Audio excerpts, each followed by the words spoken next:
الحمد للہ رب العالمین والعاقبۃ للمتقین والصلاة والسلام علی سید الانبیاء والمرسلین وعلی آلہ واصحابہ اجمعین، اما بعد، اعوذ باللہ من الشیطان الرجیم، بسم اللہ الرحمن الرحیم۔ یہ وہ سورہ مبارکہ ہے جو نبی پاک صلی اللہ تعالی علیہ وسلم کی شانوں اور عظمتوں کو بیان کرتی ہے۔ ارشاد فرمایا والضحیٰ واللیل اذا سجا، قسم ہے روز روشن کی اور رات کی جب وہ سکون کے ساتھ چھا جائے۔ اس سے کچھ مفسرین نے یہ بھی بیان کیا ہے کہ والضحیٰ کا معنی محبوب آپ کے چہرہ نور کی قسم، واللیل اذا سجا، اور آپ کی زلف عنبری کی قسم جب وہ چہرہ نور کے گرد چھا جائیں۔ ما ودعک ربک وما قلی، آپ کے رب نے نہ آپ کو چھوڑا ہے اور نہ ہی وہ ناراض ہوا ہے۔ کچھ دنوں تک وحی نہیں آئی تھی تو کفار نے کہنا شروع کر دیا کہ معاذ اللہ، محمد ابن عبداللہ کے رب نے انہیں چھوڑ دیا ہے۔ تو رب کیا فرماتا ہے، ذرا انداز دیکھیے۔ ما ودعک ربک وما قلی، اے محبوب، نہ آپ کے رب نے آپ کو چھوڑا ہے اور نہ ہی وہ ناراض ہوا ہے، بلکہ وَلَلْآخِرَةُ خَيْرٌ لَكَ مِنَ الْأُولَىٰ، محبوب آپ کی ہر آنے والی گھڑی پچھلی گھڑی سے بہتر ہوگی۔ آپ کو تو روز شان بڑھا کے دی جائے گی، آپ کے تو مرتبوں اور شانوں میں روز اضافہ ہوگا۔ آپ دیکھیں حضور کی امت بڑھتی جا رہی ہے، شانیں بڑھتی جا رہی ہیں، آج بھی کتابیں لکھی جا رہی ہیں، نعتیں پڑھی جا رہی ہیں، حضور کی عظمتوں میں روز بروز اضافہ ہوتا جا رہا ہے۔ اور فرمایا وَلَسَوْفَ يُعْتِيكَ رَبُّكَ فَتَرْضَىٰ، اللہ اکبر۔ فرمایا محبوب ان قریب آپ کا رب آپ کو اتنا دے گا کہ آپ اپنے رب سے راضی ہو جائیں گے۔ آپ اپنے وَلَسَوْفَ يُعْتِيكَ رَبُّكَ فَتَرْضَىٰ، آپ اپنے رب سے راضی۔ مسلم شریف میں موجود ہے کہ نبی پاک صلی اللہ تعالی علیہ وسلم غم امت میں پریشان ہو گئے اور دعا کرنے لگے اللہم امتی امتی امتی، اور حضور رو رہے ہیں، داڑھی مبارک پر آنسوؤں کے قطرے گر رہے ہیں۔ رب کریم نے فرمایا جبریل جائیے نا اور میرے محبوب سے پوچھئے کہ محبوب کو کس چیز نے پریشان کیا، حالانکہ اللہ جانتا ہے، حالانکہ اللہ جانتا ہے۔ حضرت جبریل امین حاضر بارگاہ ہوئے، یا رسول اللہ کس بات نے پریشان کیا؟ جبریل میں غم امت میں پریشان ہوں۔ کہا محبوب سے کہہ دیجئے، اے جبریل محبوب کی بارگاہ میں کہہ دیجئے کہ وَلَسَوْفَ يُعْتِيكَ رَبُّكَ فَتَرْضَىٰ، آپ کا رب آپ کو اتنا دے گا کہ آپ راضی ہو جائیں گے۔ اب یہ آیت آئی تو نبی پاک نے کیا فرمایا؟ سید عالم صلی اللہ علیہ وسلم فرمانے لگے میں بھی اتنی دیر تک راضی نہیں ہوں گا جب تک میری ساری امت جنت میں داخل نہ ہو جائے۔ اسی لیے تو فاضل بریلوی فرماتے ہیں خدا کی رضا چاہتے ہیں دو عالم، خدا چاہتا ہے رضائے محمد، اجابت کا جوڑا عنایت کا صحرا، دلہن بن کے نکلی دعائے محمد، اور اجابت نے جھک کر گلے سے لگایا بڑی ناز سے جب دعائے محمد صلی اللہ علیہ وسلم۔ حضرت سیدنا امام زین العابدین رضی اللہ تعالیٰ عنہ ارشاد فرمایا کرتے تھے، آپ نے کسی سے پوچھا کہ قرآن مجید میں سب سے امید والی آیت کون سی ہے، تو اس نے کہا کہ یہ آیت امید والی ہے، لا تقنطوا من رحمت اللہ، اللہ فرماتا ہے میری رحمت سے نا امید نہ ہونا۔ تو امام زین العابدین فرمانے لگے تمہاری بھی بات ٹھیک ہے، لیکن اگر مجھ سے پوچھو تو سب سے امید والی آیت ہے وَلَسَوْفَ يُعْتِيكَ رَبُّكَ فَتَرْضَىٰ، رب فرماتا ہے محبوب میں تمہیں اتنا دوں گا کہ تم اپنے رب سے راضی ہو جاؤ۔ یہ سب سے امید والی آیت ہے، اور حضور نے فرمایا میں جب تک راضی نہیں ہوں گا جب تک سارے غلام جنت میں نہ چلے جائیں۔ اور پھر اللہ کریم نے فرمایا محبوب ہم آپ کو چھوڑیں گے؟ جو لوگ کہتے ہیں آپ کو چھوڑ دیا، فرمایا الم یجدک یتیما فآویٰ، کیا ہم نے تم کو یتیم نہیں پایا اور پھر اپنی آغوش رحمت میں جگہ دی؟ محبوب ہم نے آپ کو یتیم پایا پھر جگہ دی آغوش رحمت میں۔ آپ کی پیدائش سے پہلے والد چلے گئے، 4 سال کے تھے تو والدہ چلی گئی، 8 سال کے تھے تو دادا چلے گئے، تو ہم نے آپ کو اپنے آغوش کرم میں جگہ دی، ہم نے آپ کو در یتیم بنایا، ہر جگہ پہ رب نے آپ کے لیے اسباب بنائے، آپ کے گرد خدا کی رحمت کا حالہ رہا، وَوَجَدَكَ ضَالًّا فَهَدَىٰ، اور ہم نے آپ کو اپنی محبت میں خود رفتہ پایا اور پھر اپنی طرف رستہ بھی عطا کیا، پھر وہ راہ بھی عطا کی۔ فرمایا وَوَجَدَكَ عَائِلًا فَأَغْنَىٰ، اور ہم نے آپ کو حاجت مند پایا تو محبوب پھر ہم نے آپ کو غنی کر دیا، پھر ہم نے آپ کو غنی کر دیا ہے، قناعت دے دی ہے، بے نیاز کر دیا ہے۔ فَأَمَّا الْيَتِيمَ فَلَا تَقْهَرْ، اے میرے پیارے محبوب کسی یتیم پر سختی نہ کیجیے، وَأَمَّا السَّائِلَ فَلَا تَنْهَرْ، اور کسی سائل کو نہ جھڑکیے، جو آتا جائے لے کے جاتا جائے۔ اس لیے تو حضرت انس بن مالک رضی اللہ تعالیٰ عنہ فرماتے ہیں سارا کچھ حضور سے سنا ہے، لفظ اللہ نہیں سنا، نہیں ہے یہ جملہ نہیں سنا۔ حضور نے کسی سائل کو جھڑکا، بلکہ اس کو بھی نہیں جھڑکا، صحیح بخاری میں موجود ہے۔ حضرت انس بن مالک فرماتے ہیں کہ نجرانی چادر حضور نے اوڑھ رکھی تھی، آپ نے کندھے مبارک پہ رکھی تھی، تو ایک شخص نے پکڑ کے کھینچی، اور میں دیکھ رہا تھا کہ حضور کی گردن مبارک پہ اس کا نشان رہ گیا ہے۔ اور جب حضور نے پلٹ کے دیکھا تو وہ کہنے لگا مجھے کچھ دیجئے، میں مانگنے والا ہوں، میں سائل ہوں۔ یہ مسلم شریف کی حدیث ہے۔ وَأَمَّا السَّائِلَ فَلَا تَنْهَرْ، محبوب کسی مانگنے والے کو نہ جھڑکیے۔ تو اس نے مانگا کس طرح؟ چادر کھینچ کے، گلے میں نشان ڈال کے، حضور کچھ دیجئے۔ تو حضرت انس بن مالک رضی اللہ تعالیٰ عنہ فرماتے ہیں میں نے دیکھا کہ جب حضور نے اس کی طرف توجہ کی اور اس کی بات سنی تو حضور کے لبوں پہ مسکراہٹ تھی۔ اس نے چادر کھینچی ہے پھر بھی لبوں پہ مسکراہٹ تھی۔ فرمایا وَأَمَّا بِنِعْمَةِ رَبِّكَ فَحَدِّثْ، اور اے محبوب اپنے رب کی نعمتوں کا ذکر کیجئے، چرچا کیجئے۔ پھر میرے رسول نے چرچے کیے، فرمایا میں آدم کی ساری اولاد کا سردار ہوں، میں فخر کے طور پہ نہیں کہتا۔ فرمایا سارے دنیا قیامت میں میرے جھنڈے کے نیچے ہوگی، پر میں فخر نہیں کرتا۔ پھر حضور نے اس آیت کے تحت فرمایا، اللہ کی نعمت کا ذکر کیا، فرمایا قیامت کے دن سب سے پہلے میں ہی سفارش کروں گا اور اللہ میری ہی سفارش قبول کرے گا، پر میں فخر کے طور پر نہیں کہتا۔ اور فرمایا الا وانا حبیب اللہ، خبردار ہو جاؤ میں ہی اللہ کا محبوب بن کے آیا۔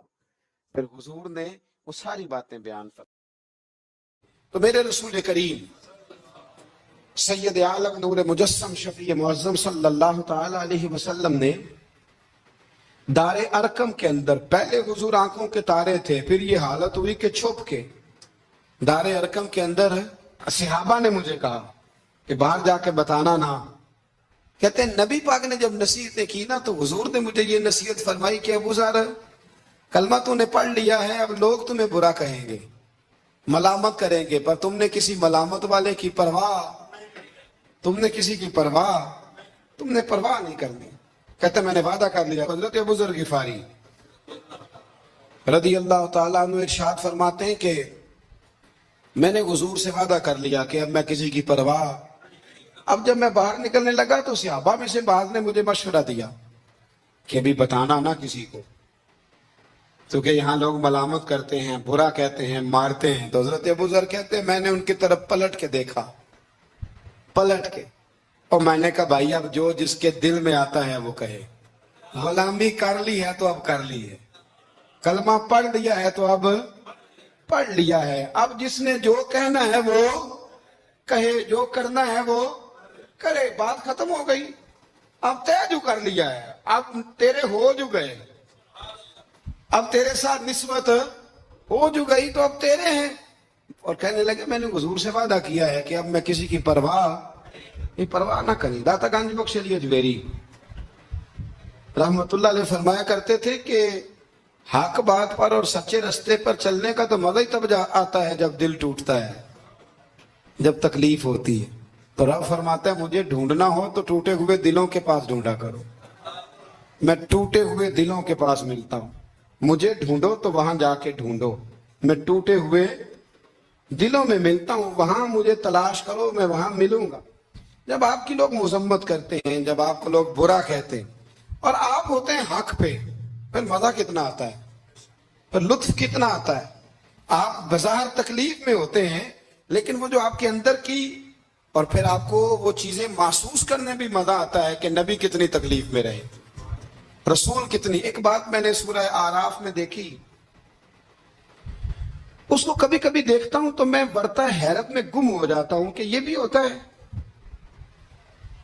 حضرت موسیٰ اللہ کے بڑے لاڈلے نبی ہیں یار، وہ پیغمبر رب کریم کے، وہ رسول کہ جن کا اللہ تعالیٰ نے قرآن مجید کے کم و بیش ہر پارے میں تذکرہ فرمایا ہے، اور اللہ کے وہ لاڈلے نبی جن کے لیے رب کریم نے دریا کو کہا کہ رستہ چھوڑ دے، 12 رستے بن گئے۔ اللہ کے وہ نبی جن کے لیے اللہ نے من و سلوہ نازل فرمایا، اللہ کے وہ رسول جو پتھر پر اپنا عصا مارے تو اللہ 12 چشمے پانی کے جاری فرما دے، اللہ کے وہ نبی جو اپنا عصا اپنی چھڑی زمین پر پھینک دے تو وہ اژدہا بن جائے، حضرت سیدنا موسیٰ کلیم، اور سب سے بڑی بات یہ جن سے رب خود باتیں فرمائے، اللہ جن سے کلام فرمائے۔ ابن یعقوب کو اللہ نے صورت بخشی، ید بیضا کی کلیم اللہ کو نعمت بخشی، ہر نبی کو کوئی عزت کوئی عظمت بخشی، پر میری سرکار کو بے پردہ زیارت بخشی، میری سرکار کو بے پردہ زیارت بخشی۔ تو نبی کریم علیہ السلام سے قبل حضرت موسیٰ علیہ السلام کتنا اللہ نے شان دیا ہے، لیکن حضرت موسیٰ کے آنے سے پہلے بنی اسرائیل کے بچے قتل ہونے لگے۔ آپ نے ساری بات سنی ہوئی ہے، فرعون نے خواب دیکھا تھا، پھر بچے قتل کرانے لگے کہ وہ بچہ پیدا نہ ہو۔ اب حضرت موسیٰ تشریف لائے تو بنی اسرائیل کو کچھ جہاد بھی کرنا پڑا، اس کے فرعون کے خلاف لڑنا بھی پڑا، آگے بھی بڑھنا پڑا۔ تو سورہ اعراف میں مفہوم آیت یہ ہے کہ ایک دن بنی اسرائیل والے حضرت موسیٰ سے کہنے لگے کہ معاذ اللہ آپ کے آنے سے پہلے بھی ہم تکلیف میں تھے اور آپ کے آنے کے بعد بھی ہم اذیت میں ہیں۔ بڑا مشکل نہیں یہ لفظ کسی کا بیان کرنا کسی کے لیے کہ آپ کے سبب سے گویا ہمارے بچے قتل ہوئے اور آپ کے سبب سے ابھی بھی ہم تکلیف میں ہیں، ہم اذیت میں آئے۔ میرے بھائیوں، پھر سچ کہا تھا نا حضرت سعد بن عبادہ نے کہ یا رسول اللہ ہم حضرت موسیٰ کی قوم نہیں، ہم حضرت موسیٰ کی قوم نہیں جو آپ سے کہیں گے آپ لڑیں گے آپ کا رب لڑے۔ حضور ہم تو آپ کے غلام ہیں، آپ جہاں جہاں اشارہ کرتے جائیں گے ہم سر قربان کرتے جائیں گے۔ ہم وہ نہیں ہیں جو کہیں گے آپ لڑیں اور آپ کا رب لڑے۔ حضور ہم حاضر ہیں اور حاضر رہیں گے، جانے دیں گے، گردنیں کٹائیں گے، حاضر ہیں اور حاضر، بولیے حاضر ہیں اور حاضر، غلامان محمد جان دینے سے نہیں ڈرتے، یہ سر کٹ جائے یا رہ جائے کچھ پرواہ نہیں کرتے۔ تو رسول کریم صلی اللہ تعالی علیہ وآلہ وسلم سے قبل آپ دیکھیے حضرت موسیٰ کے لیے اتنی بڑی بات کر دی جناب موسیٰ کی قوم، کہ حضرت موسیٰ پھر بھی دین حق کی بات کرنے سے پیچھے ہٹے۔ یہ اللہ کے بندوں کا طریقہ رہا ہے کہ وہ ملامت کی پرواہ، کس صوفی کو برا نہیں کہا گیا۔ آپ صوفیاء کے حالات پڑھ کے دیکھ لیں، ان پر فتوے ہیں، کسی پر کوئی ہے اور کسی پر کوئی ہے۔ آپ علماء، سب علماء کو نکال کے دیکھ لیں، کسی پر لوگوں نے کوئی چارج شیٹ لگا دی ہے، کسی پر کوئی فتویٰ دے دیا ہے، کسی پر کوئی بات کر دی۔ لوگ مخلوق تو فنکار ہے اس درجہ کے پل بھر میں، سنگے در کعبہ سے بھی اسنام تراشے، تم کون ہو کیا چیز ہے داغ کبابی۔ لوگوں نے تو مریم پہ بھی الزام تراشے۔ لوگ کیا کرتے ہیں؟ لوگ مشائخ پر الزام لگاتے ہیں، برے الزامات معاذ اللہ۔ اعلیٰ حضرت فاضل بریلوی نے بعض لوگوں پر فتوے دیے تھے، یہ بڑا مشکل کام ہوتا ہے لوگوں کی اصلاح کی بات کرنا۔ اعلیٰ حضرت نے 4 بڑے لوگ تھے جن کو لوگ بڑا جانتے تھے، ان کی غلطیوں پر انہیں تنبیہ کی اور کہا کہ اگر آپ رجوع کر لیں، توبہ کر لیں تو آپ کے لیے دروازہ بھی کھلا ہے۔ لیکن سب زور لوگوں نے اس بات پہ لگا دیا کہ وہ شدت پسند تھے، ملامت کی، ان کے خلاف کتابیں لکھی، جانے کیا کیا کہا۔ ان کی اس ایک بات کو لے کر جو کہ عین حق تھی، لوگوں نے شدت پسند کہا، اور جو فاضل بریلوی نے ساری زندگی عشق رسول کا درس دیا، جو 1000 سے زیادہ کتابیں لکھی، جو انہوں نے رسول اللہ کے ترانے لوگوں کو یاد کرائے، جو انہوں نے ہر عنوان پر قلم اٹھایا، لوگ ان کی خدمات کو بھول گئے۔ یاد رکھو، تنقید کی اینک لگا کے دیکھو گے تو ساری دنیا غلط ہی نظر آئے گی، اور محبت کے ساتھ دیکھو گے تو اللہ نے کائنات میں بڑا حسن رکھا ہوا ہے۔ رب کی مخلوق بڑی پیاری ہے، بڑی شاندار ہے، بڑی بندہ نواز ہے۔ میرے علیہ السلام کے غلاموں میں جتنے لوگ بھی تھے، ان سب کے یہ جو ہمارا خیال ہوتا ہے نا کہ سارے لوگ ہمیں اچھا کہے، یہ خیال سرے سے درست ہے ہی نہیں۔ ساری دنیا مسلمان ہو گئی، اللہ کو ماننے لگی ہے، حضور کا کلمہ پڑھنے لگی ہے، تو آپ کو سارے اچھا کیسے کہہ دیں گے؟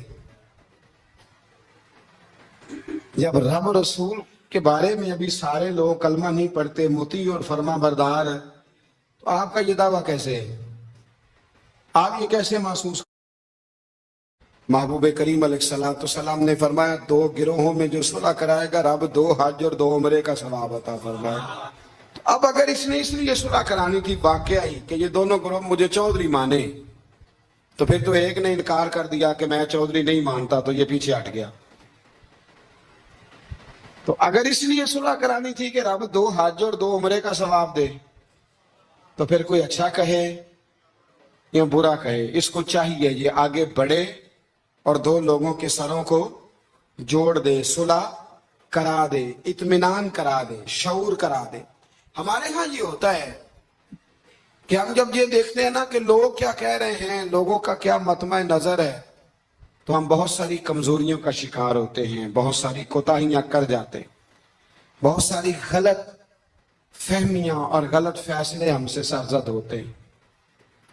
یہ کبھی نہیں سوچنا کہ لوگوں کی یہاں رائے کیا ہے، اچھا کہہ رہے ہیں برا کہہ رہے ہیں۔ آپ نے یہ دیکھنا ہے کہ آپ کر کیا رہے ہیں۔ اگر اچھا کر رہے ہیں تو پھر آپ منزل پر صحیح ہیں، پھر آپ نے رستہ چھوڑنا نہیں، آپ نے سفر بڑا سادہ سا کام ہے آج کل ہمارے ہاں۔ اگر خاندان کے اندر، قبیلے کے اندر 2 لوگوں کے رشتہ ہو سکتا ہے، لڑکا اور لڑکی ہمارے اپنوں کے ہیں اور ہماری تھوڑی سی مداخلت سے معاملہ ٹھیک ہو سکتا ہے، تو میں نے یہ دیکھا ہے کہ بڑے بوڑھے، سارے نہیں لیکن اکثر الا ماشاءاللہ، وہ مداخلت نہیں کرتے۔ ان کی تھوڑی سی کوشش تھی خاندانوں میں جو تھوڑی تھوڑی باتیں ہیں وہ دور ہو کے رشتے ہو سکتے ہیں، وہ کوشش کیوں نہیں کرتے؟ میں نے یہ کہتے ہوئے لوگوں کو سنا ہے کہ بعد میں جو شکایتیں آئیں گی وہ کون پوری کرے گا؟ آپ کے بہو اور بیٹے کی جو شکایتیں ہیں وہ کون پوری کر رہا ہے؟ آپ کر رہے ہیں نا؟ اگر آپ یہ دیکھیں یہ کام کتنا اچھا ہے کہ آپ نے 2 گھروں کو ملا دیا۔ نبی کریم علیہ السلام نے حضرت ربیہ بن کعب کا نکاح بھی کرایا ہے، حضرت اسامہ بن زید کا بھی حضور نے رشتہ کرایا ہے۔ نبی پاک علیہ السلام ان کاموں پر توجہ دیتے کہ جہاں میرے آگے بڑھنے سے کہیں غلاموں کے بھلے ہو سکتے ہیں تو حضور آگے بڑھتے، وہ بھلا کرتے۔ ہمارا کردار کمزور ہو جاتا ہے، ہم کہتے ہیں کہ وہ شکایتیں، وہ جو علماء آئیں گے تو وہ کس نے لینے ہیں؟ ایک بزرگ سے میں نے محبت کے ساتھ کہہ دیا تھا، میں نے کہا آپ کی کتنی زندگی ہے؟ 60-70 کے تو آپ ہو ہی گئے ہیں۔ آپ اپنی زندگی سیف کر رہے ہیں اگلے والی کہ مجھے کوئی شکایت نہ دے، ملامت نہ کرے، لیکن 2 خاندان جوڑ رہے ہیں، اس سے آپ کنارہ کر رہے ہیں۔ آپ 10 سال اور زندہ رہ لیں گے، 15 زندہ رہ لیں گے، آپ اپنے ان 15 سالوں کو تو محفوظ کر رہے ہیں، لیکن جو اتنا بڑا خیر کا کام تھا، اچھائی کا کام تھا، بھلائی کا کام تھا، اس کام سے آپ روک رہے ہیں۔ اسی طرح 2 آدمی لڑائی کر رہے ہیں، جھگڑا کر رہے ہیں، ایک بدتمیز ہے، شرارتی ہے، ظلم کر رہا ہے، زیادتی کر رہا ہے، تکلیف دے رہا ہے، ہمیں پتہ یہ بندہ غلط ہے، ہمیں اس کے خلاف احتجاج کرنا چاہیے، ہمیں اسے روکنا چاہیے، یہاں ہمیں کوشش کرنی چاہیے، لیکن ہم کہتے ہیں کہ میرا بھی نام آ جائے گا،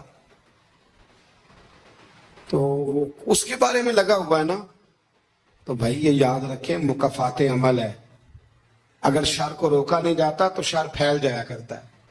اس لیے میرے نبی کریم صلی اللہ تعالی علیہ وسلم نے فرمایا اپنے بھائی کی مدد کرو، وہ ظالم ہو تب بھی مدد کرو، مظلوم ہو تب بھی مدد کرو۔ تو صحابہ نے عرض کی یا رسول اللہ مظلوم کی مدد تو سمجھ میں آتی ہے، تو ظالم کی کیسے مدد کریں؟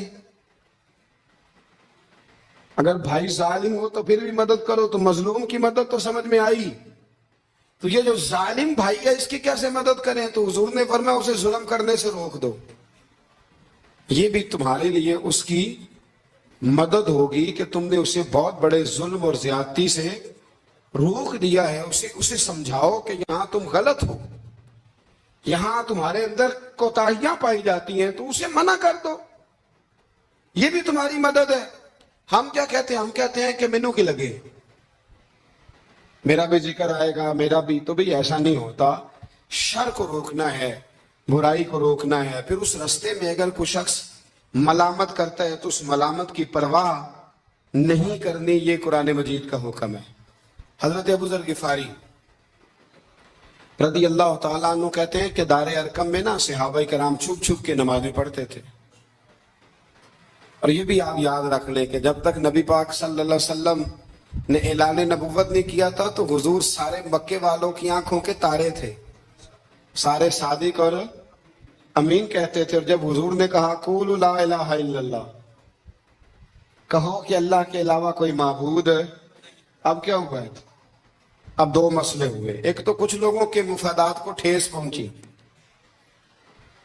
اب انہیں ظلم چھوڑنے پڑیں گے، دین پہ آئیں گے تو ایک ہی صف میں کھڑے ہو گئے محمود و ایاز، نہ کوئی بندہ رہا نہ کوئی بندہ نواز، تو سب کو ایک ہونا پڑے گا، ایک صف میں آنا پڑے گا، ایک جگہ قائم رہنا پڑے گا۔ اب لوگوں کے مفادات کو ٹھیس پہنچتی تھی، وہ جو ظلم کرتے تھے، غلاموں کو بیچتے خریدتے تھے، ان پر زیادتیاں کرتے تھے، بچیاں دفن کرتے تھے، قبضے کرتے تھے، غریب کا مال لوٹ لیتے تھے، اب یہ سارے مفادات صرف انہیں بت نہیں چھوڑنے پڑتے تھے، انہیں اپنے سارے جرم چھوڑنے پڑتے۔ وہ کیا کرتے تھے؟ اس حوالے سے کہ اب ہمیں بڑا کچھ چھوڑنا پڑے گا، وہ واپس آ جاتے تھے، بیک ہو جاتے تھے۔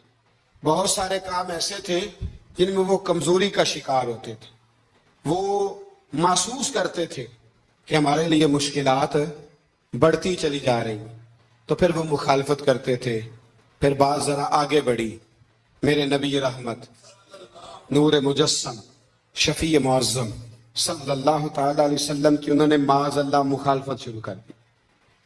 کلمہ یہ نہیں دیکھا کہ ہمیں حق بات کہی جا رہی ہے تو حق بات پہ عمل کریں، بلکہ حضور کی ایک گروپ یہ تھا، دوسرا گروہ وہ تھا، حضرت ابو سفیان رضی اللہ تعالیٰ عنہ مسلمان ہوئے تو وہ بیان کرتے ہیں کہ اس زمانے میں نا اخنس بن شریح نے کہا تھا ابو جہل سے کہ یار ساری زندگی امین صادق اور امین کہتے رہے ہیں، آج ان کی کن پٹیوں پہ سفید بال آئے ہیں اور انہوں نے اعلان نبوت کیا تو ہم کیوں نہیں مانتے؟ تو ابو جہل کہنے لگا یار باتیں وہ ٹھیک کرتے ہیں، کام ان کا ٹھیک ہے، لیکن مسئلہ یہ ہے کہ اگر ہم ان کا کلمہ پڑھ گئے تو پھر چودراہٹ تو اس خاندان میں چلی گئی، چودراہٹ کی بنیاد پر حق بات کی مخالفت، کہ چودراہٹ ادھر چلی گئی ہے، بڑائی ادھر چلی گئی ہے، تو حق بات کی مخالفت اس بنیاد پر لوگوں نے شروع کر دی۔ اب ملامت کی جو وجوہات ہوتی ہیں وہ یہاں حسد ہوتا ہے، یا عداوت ہوتی ہے، یا اس کی بنیاد یہ ہوتی ہے کہ وہ آپ کے مفادات کو ٹھیس پہنچ رہی ہے، یا آپ محسوس کر رہے ہیں کہ بڑائیاں کسی اور طرف چلی گئی کرتے ہیں۔ حضرت جنید بغدادی رحمت اللہ علیہ ایک شخص کا جنازہ پڑھ کے فارغ ہوئے تو لوگوں نے کہا حضور بڑا ہی اچھا آدمی تھا، ہر بندہ اس کی تعریف کرتا ہے۔ آپ فرمانے لگے غلطی ہو گئی، اس کا جنازہ نہیں پڑھنا چاہیے تھا، یہ تو ذو معنی بندہ تھا، ذو وجہین تھا، دو منہوں والا تھا، جس کے پاس جاتا تھا اسی کا ہو جاتا تھا، اس نے تو سب کو راضی رکھنے کی پالیسی اختیار کی ہوئی تھی، لہذا یہ درست نہیں تھا۔ اگر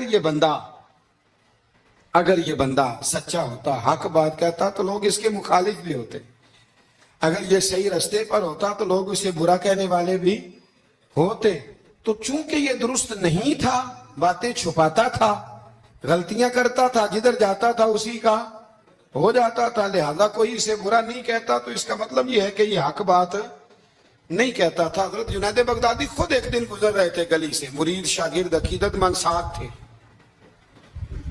تو ایک شخص نے آپ سے کہا معاذ اللہ ثم معاذ اللہ، کہنے لگا او زندیق، یعنی اے بے دین، او زندیق۔ جب اس نے یہ لفظ کہے نا تو آپ کے شاگردوں کو بڑا برا لگا، غصہ آیا۔ حضرت جنید بغدادی رحمت اللہ علیہ نے پلٹ کے اس شخص کی طرف دیکھا تو آپ ہنسے، فرمانے لگے یار سارے بغداد کو میرا ایک ہی نام یاد تھا کہ میں دیندار ہوں، تو نے اچھا کیا ایک اور نام بھی یاد کرا دیا ہے۔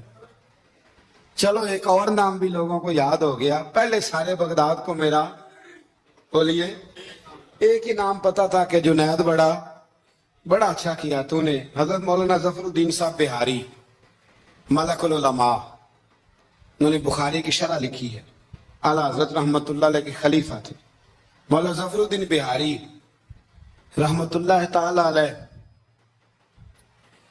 آپ فرماتے ہیں کہ اعلیٰ حضرت کو نا بے شمار خط آتے تھے، اب تو ٹیلی فون کا رواج ہے تو اس زمانے میں خطوط ہی، ویسے خط بھی بڑا شاندار ہوتا تھا، بندہ سوچ سمجھ کے تو لکھ لیتا تھا نا، تو بڑے خط آتے تھے اعلیٰ حضرت کو، خطوط پر ہی آپ جواب دیا کرتے تھے. خط آتے، کسی نے کسی لقب سے پکارا ہے، کسی نے کسی نام سے پکارا ہے، کسی نے ایک خط آیا تو اس میں بڑے غلط لفظ لکھے تھے، بڑے بڑے غلط جملے، معاذ اللہ ثم معاذ اللہ، ملامتی لوگ جو ملامت کرنے والے ہوتے ہیں، انہیں بڑی تکلیف پہنچائی تھی. تو اعلیٰ حضرت فاضل بریلوی رحمۃ اللہ تعالیٰ علیہ کے خلیفہ مولانا ظفر الدین صاحب بہاری رحمۃ اللہ علیہ نے وہ خط جب پڑھا تو بڑا غصہ آیا، بڑا جلال. اعلیٰ حضرت رحمۃ اللہ علیہ فرمانے لگے کیا ہوا؟ عرض کی اور اس نے بڑے برے لفظ لکھے ہیں، میں اس پر مقدمہ کروں گا، کیس کروں گا، عدالت جاؤں گا. تو اعلیٰ حضرت فرمانے لگے وہ پہلے جس نے پیارے لفظ لکھے ہیں پہلے اس کے لیے انعام کا اعلان کرنا، پہلے کوئی جائیداد دے، کوئی تحفہ دے، پھر اس پر مقدمہ بھی کر لینا. فرمایا اگر اتنے لوگ اچھا کہہ رہے ہیں تو دو چار ایسے ہیں بھی تو میں یہ کہا کرتا ہوں کہ چلو نظر نہیں لگتی. کیا ہوتا ہے بولیے، اللہ کرے آپ کو سمجھ آئے. چلو نظر نہیں لگتی، کو دو چار ہوں بھی تو نظر ہے، کوئی حرج نہیں، نظر نہیں لگتی. اعلیٰ حضرت فرمانے لگے یا تو ان کو انعام دو، ان کے نام جائیداد کراؤ، تو پھر تکلیف دینے والوں پر مقدمے بھی کر لینا. تو اگر وہاں تمہیں انعام نہیں دے رہے تو پھر یہاں تمہیں مقدمہ کرنے کی حق بات پر، سچی بات پر آپ مستقل مزاجی اختیار کریں، آپ ٹھہریں. پھر آپ کو کوئی کیا کہہ رہا ہے، کوئی آپ کے بارے میں کیا بیان کر رہا ہے، پھر آپ اس بات سے نکل آئیں، پھر آپ اس سے نکلیں. میرے نبی رحمت، نور مجسم، شفیع معظم صلی اللہ تعالی علیہ وسلم طائف کے بازار بھی چلے گئے تھے، عکاظ کی منڈیوں میں بھی حضور چلے گئے. نبی پاک نے کافر کے ہر سوال کا جواب دیا، اور جب دین کی تکمیل ہونے لگی مدینہ منورہ میں تو کافر ختم ہوئے تو منافق کھڑے ہو گئے. پوری صورتیں ہیں منافقین کے بارے میں. ادھر سے معاملہ ختم ہوا تو ادھر سے کبھی حضور کے علم پر اعتراض کرتے ہیں، کبھی حضور صلی اللہ تعالی علیہ وسلم کے صحابہ پر شکوہ کرتے ہیں، کبھی کوئی بات کرتے، کبھی کوئی بات کرتے. لیکن میرے حبیب کریم علیہ السلام نے ہمیشہ ڈٹ کر، کھڑے ہو کر، استقامت کے ساتھ ہر بات کو سنا اور امت کو یہ پیغام دیا کہ تم نے سچی بات پر کھڑے رہنا ہے، تم نے دائیں بائیں پلٹنا نہیں ہے. امام احمد بن حنبل رحمت اللہ ہے، امام احمد بن حنبل بہت بڑے امام تھے، 14 جلدوں میں کتاب لکھی آپ نے حدیث پاک کی، مسند امام احمد بن حنبل. اور کلیجہ ٹھنڈا ہو جاتا ہے امام صاحب کی تحریریں پڑھ کے. اتنے بڑے آدمی، ہر دور میں کوئی نہ کوئی فتنہ پیدا ہوتا ہے. تو فتنہ اس طرح پیدا ہوتا ہے کہ لوگ دین کا نام لے کے بعض اوقات فتنہ کرتے ہیں. مرزا غلام احمد قادیانی جب آیا تھا تو وہ تشریحات ہی کرتا تھا معاذ اللہ دین کی. ابھی اپنے آپ کو محدث کہتا تھا، کبھی مفسر کہتا تھا، پھر آہستہ آہستہ وہ مجدد بننے لگا، پھر کہنے لگا میں ذلی نبی ہوں، بروزی. پھر اس بے ایمان نے کھل کر اپنے باطن میں چھپی ہوئی ہر غلاظت کا ذکر کرنا شروع کیا. تو دین کے اندر داخل ہو کر دین کا نام لے کر جو فتنے برپا کیے جاتے ہیں، اللہ تعالیٰ ان سے محفوظ فرمائے، اللہ تعالیٰ ہمیں محفوظ فرمائے. دین کا نام لے کر، لبادہ اوڑھ کر، لائسنس لے کر دین کا جو فتنے لوگ برپا کرتے، بڑے خطرناک، بڑے خوفناک وہ بھی فتنے ہوتے ہیں.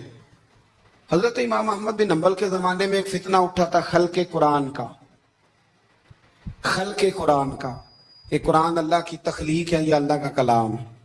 لوگ گنجائشیں نکالتے ہیں نا اس طرح کے جملے کہ لوگوں کو کیسے قرآن پاک سے یا حضور کے فرمان سے یا دین سے دور کیا جائے، تو تعویلات کرتے ہیں. ایک فتنہ تھا.